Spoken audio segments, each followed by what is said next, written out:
In this video, we'll once again be looking at the area between two curves. This one's more particular, however, because you'll notice that there are actually four equations to look at. You have y equals x squared plus 2, which we should know again is, one more time, a quadratic facing up, shifted up 2 units. We have y equals negative x, which is a linear function in the negative slope direction. We have x equals 0, and we have x equals 1. Now, it makes the most sense that these two very well might be our actual bounds, but we have to be absolutely certain before we do anything with that. So off to the side here, I'm going to go ahead and graph this function. First step, again, is graphing all of the equations. I'm going to have a quadratic shifted up 2 units. 1, 2. So right there's my quadratic, and again, there's no negative in front, so it's facing up like this. So there's my first function. Then y equals negative x. That's going to be here. Again, if I want to graph this as accurately as possible, I should definitely at least plot a couple of these points. And then I'm going to go ahead and draw that line through there. Now you'll notice that these two functions don't intersect at all, which should imply that there's definitely something here to these two values. Okay, you'll notice again that this section isn't bounded by anything. It does continue on forever this way. There's nothing in here bounding any of that space, and there's nothing out here bounding any of that space. It simply has a specific set of bounds, but no overall bounds. So now if I go ahead and graph the value x equals 0 is right here, passing through the y-axis. I'm going to make sure I darken that as much as possible. And then my next one is x equals 1, so that's going to be right about here. Now, it's very difficult with, again, these quadrant axes, these actual coordinate plane axes, to determine where my enclosed functions are. So it might be helpful for me to go back through. This is y1, and again, I'm labeling it as y1 because it's the first function I graphed, then y2, y3, and y4. I'm going to go ahead and regraph these over here off to the side. Again, if this isn't necessary for you to do this, it's not something you have to do, but it's something that might help. I'm also going to exaggerate the differences between the two graphs just so it's clear. I have this space here, and I have this space here. So now you'll notice very clearly that this region right here is the only thing that is bounded by all four of these functions. Now I'm going to say that again more clearly. For you to find the area between the curves, or enclosed in all of these equations, the region that you select must be enclosed by 1, 2, 3, all four of those functions.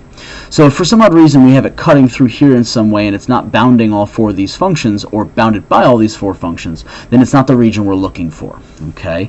So over here, this right here is the space we're looking to cut. In other words, this value here is x equals 0. This value here is x equals 1. So clearly, if I'm trying to cut this thing vertically, again, from left to right, my bounds are going to be from 0 to 1. So in this case, we don't have to find the intersection of some of these graphs because it's automatically found, again, by the intersection of this vertical line, which is x equals 0, with this function here. If my x equals 0, so does my y. So I know that I'm going to set up this integral from x equals 0 to 1. The next piece I need to do is figure out which function's on top, which function's on the bottom, because remember, my original rule is f of x minus g of x dx, where my f is my top and my g is my bottom. So on top, you'll notice I end up having the quadratic function on top, which means that I'm going to have x squared plus 2x. And don't forget, it's minus the bottom function. So I'm going to do minus, and in parentheses very carefully, the function that's on the bottom is this linear function here, that negative x. I'm going to go ahead and put that dx there. And notice the integral is all set up. I am done looking at any of this information up here. This was simply the setup to make sure I could get to this integral. Now I'm simply going to integrate this. Okay? A couple of details for us to make sure we understand. You'll notice that this area is an actual area. It's a positive value, and if we don't end up with a positive value, then somewhere in the integral we made a mistake. So if I'm going to integrate this carefully, I'm going to go ahead and first start by manipulating algebraically just a little bit to make my life a little bit easier. Again, negative is positive, and I'm going to put it in between so it's a general quadratic. Next thing I'm going to do is I'm going to go ahead and integrate each piece. So x cubed divided by 3 plus x squared divided by 2, in this case plus 2x, evaluated from x equals 0 to 1. Now, when you get to this spot, again, as I said before, x equaling 0 is something that generally ends up making the entire function equal to 0, but make sure you always plug it in to check. There are some functions where you can integrate, get to a function, and plug in 0, and you don't end up getting 0 back. But in this case, when I plug in 1, I get 1/3. When I plug in 1 to here, I get 1/2. When I plug in 1 to here, I get 2.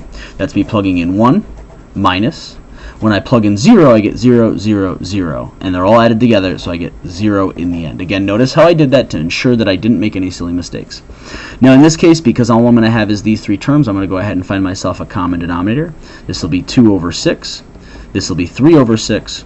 And this will be 12 over 6, giving me a total of 1417 over 6 as my final result. Now again, notice how this one is a little bit easier because we didn't have to plug two equations equal to each other to solve for their intersection points. But be very careful about how you graph these functions so that you can very clearly see how you're cutting this. Again, in this case, I'm cutting this vertically, so in terms of dx, and I'm going from x equals 0 to 1 for a final area between two curves of 17 over 6, which is a positive number, and it should be because this is an area.